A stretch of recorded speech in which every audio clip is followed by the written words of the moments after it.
Welcome to the Cover 2 Podcast, your go-to for all things NFL, from the gridiron to the headlines. Let's line up and kick it off. Yo, welcome in. Cover 2 Podcast. Your boy JC, one half of Cover 2.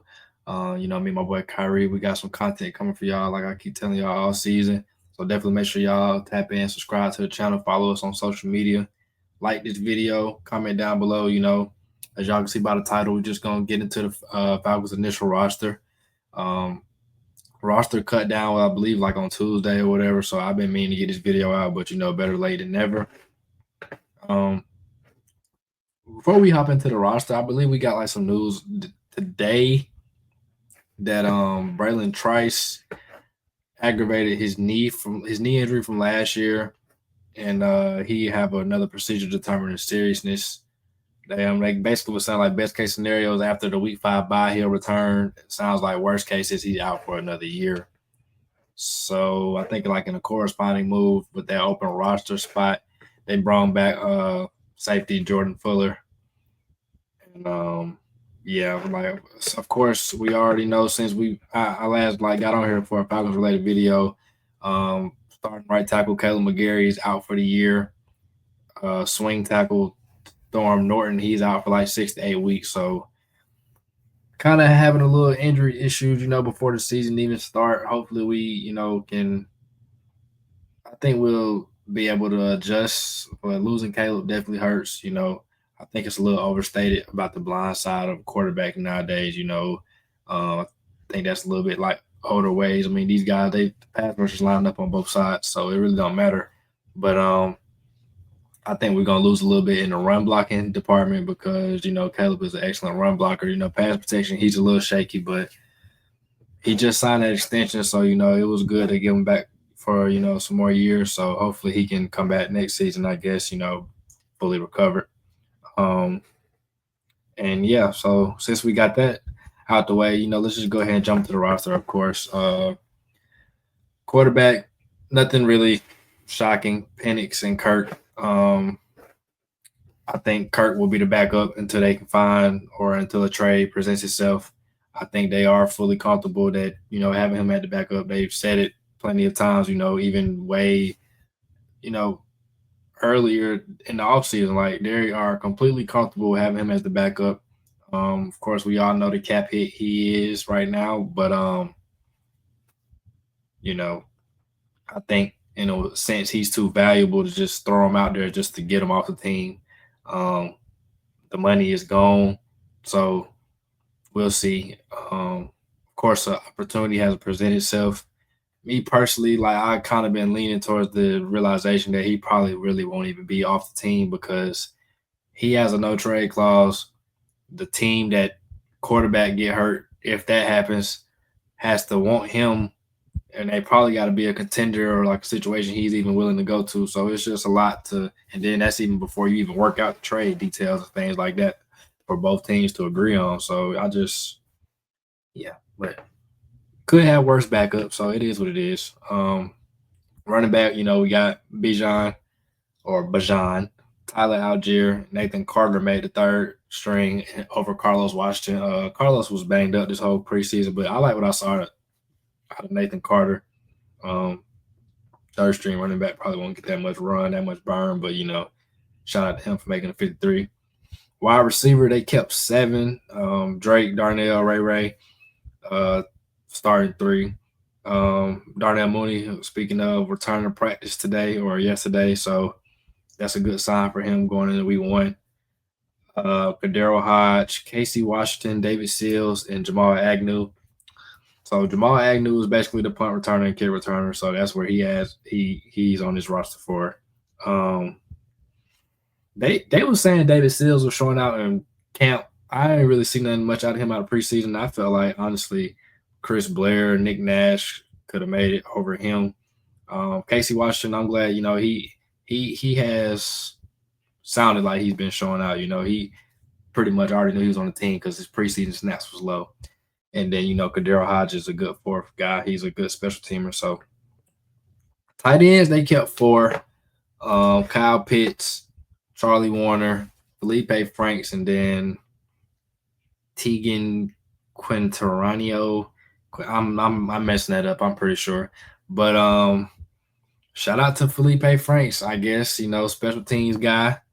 Um, Shout out to him. I don't really got too much to say. I'm shocked that they kept four tight ends. To be honest, I didn't see that coming at all. But you know, I think there's a couple guys on this roster specifically for special teams. Offensive line, they kept 8. Jake Matthews, Matthew Bergeron, Ryan Newsel, Chris Lindstrom. Elijah Wilkinson, I guess they're going to roll him out at right tackle. That seems like to be the plan right now. He's a good backup guard, but as a tackle, I'm not sure how that's going to look. So, yeah, we'll see. Jack Nelson, Javon Gwynn, and Kyle Hinton. Jack Nelson, the 7th round guy we got, looked a bit off in the preseason, so they say he might compete, but he don't need to be in the game. I'm gonna let y'all know that right now.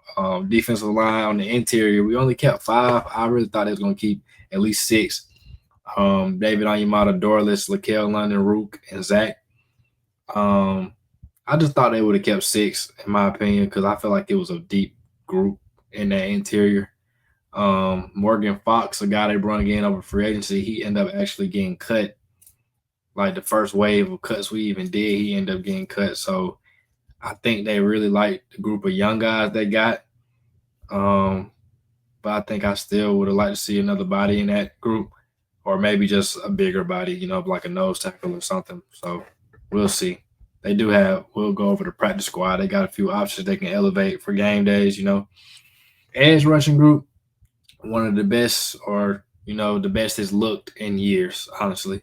Arnold Ebiketie, Leonard Floyd, Jalen Walker, James Pierce, Braylon Trice, and D'Angelo Malone. And I just realized I really feel like no, I was going to say something, but I like that group. Some people was kind of arguing, the 6th spot between Malone and Khalid Kareem. But like I said, they obviously put an emphasis on special teams. It's not that much of a point of, that much of a dispute for your 6th edge rusher, in my opinion. I think that's kind of just knick-knack. It's just nitpicking, in my opinion. But, with Braylon Trice now having his situation, we'll see. I'm pretty sure they'll call up somebody, or I think this group in the edge the interior might fluctuate, or maybe the 7 wide receivers. Like, I don't know if they're actually going to have 7 active wide receivers on game day. We'll see. Inside linebacker, Caden Ellis, Devon Diablo, JD Bertrand, and Josh Woods. For Anderson, guys, like Falcons fans, we know this is every season with him. He's going to start the season off on the PUP list, physically unable to perform. So that means he'll for sure miss the first 4. We'll see after that. Josh Woods, I think he had a few good hits, good special teams value. I think if Troy would have been healthy, honestly, JD probably would have been on the out, in my opinion, because he just don't really look good. Only thing he might have saving him is that draft like status, but I don't know. 7 cornerbacks: AJ Terrell, Mike Hughes. They got Billy Bowman listed as a starter. Clark Phillips, D. Alford, Mike Ford, Natron Brooks. Shout out to Natron. He had a great. He been balling in the preseason the last couple seasons. He actually got called up a few games last year to play in the regular season. So it was good to see him actually make the active roster, because last year he was kind of like a practice squad guy that was getting called up. This year he's officially on that 53-man. Like I said, I alluded to Billy Bowman being listed as a starter. Raheem Morris came out today, listed both him and Xavier Watts as starters in the secondary. I feel like most Falcons fans, when they got drafted, we pretty much already slotted them into that starting role. But it's actually good, hear the coach come out and already get in front of it and say it, because last year with our rookie class, most of those guys didn't even really get PT. Like Penix didn't play to the 3rd game, or, he only played 3 games towards the end of the season. Rook and Brandon Dorless really didn't get in the game. Zion Lowe didn't even make the team. Casey Washington. Like, it's just, we got some guys who really didn't get in. So we basically got 2 rookie classes coming in this year. Safety, they kept 3. Jesse Bates, of course, Xavier Watts, and DeMarco Helms. I thought they could have possibly kept a 4th pair with Jordan Fuller, but now it makes sense. They probably was just doing something where, they drop a bet to make the certain amount of players that they need for requirements, and then go ahead and pick that guy back up. And then the three specialists, of course, are Young Way Cool, Bradley Pinion, and Liam McCullough. Like same guys as always. So here y'all can see the guys we released, and I'll go over the practice squad as well. Then the guys we waived, reserve, injured, designated to return. Like I said, Storm Norton, he'll be out. He'll be back. And Taquan Graham also, he's out. So that'll probably be the sixth guy on the interior. I forgot about him. And then you see Troy Anderson on the pup list. So yeah, that's the roster. Honestly, I feel good about the roster. I think we really season ready. Like, of course, we got areas on the team that we really need to work on. I would have liked to see a right tackle been picked up, a starting right tackle, but it is what it is. They did trade for a guy, and they did sign a guy off of waivers for the practice squad. But yeah, I mean it's hard. You lose a starting right tackle, like you got to figure out something on the fly. Like we damn near in the season, so I don't really blame them. We'll just have to just roll what we got and see how it's working. If we need to make a move towards the trade deadline or even beforehand, we'll just have to make that move. But here y'all can see the tweet about the practice squad, and we got Chris Blair, who I think had a good preseason. Kobe Bryant, popular UDFA that we had, he made the practice squad. Dylan Drummond, he had another good preseason. Joshua Gray, Ronnie Harrison, CJ Henderson, Khalid Kareem, Nick Nash, Brandon Parker, Joshua Simon, Easton Stick, Contavious Street, and Carlos Washington Jr. So, and then Lenny Craig was also added.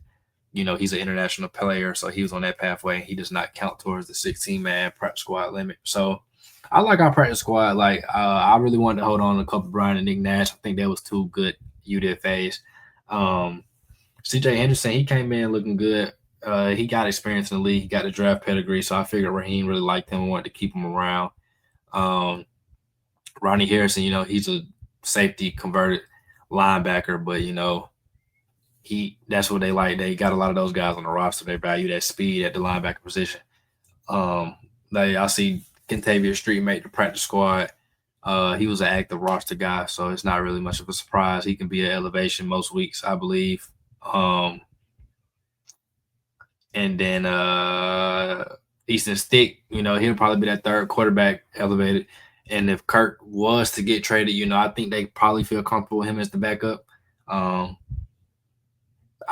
I personally, I don't want to see any backup, but I'll be cool with it for a game or two. I mean, push comes to shove, what choice do I have? But he had his moments in the preseason. He just had some other type of moments as well that kind of would, scare me off a little bit. But yeah, man. Like at this point, we kind of just looking towards week 1. It's August 30th, 29th right now. Like, we finna come at y'all with our preview videos. We finna get this train on the road, man.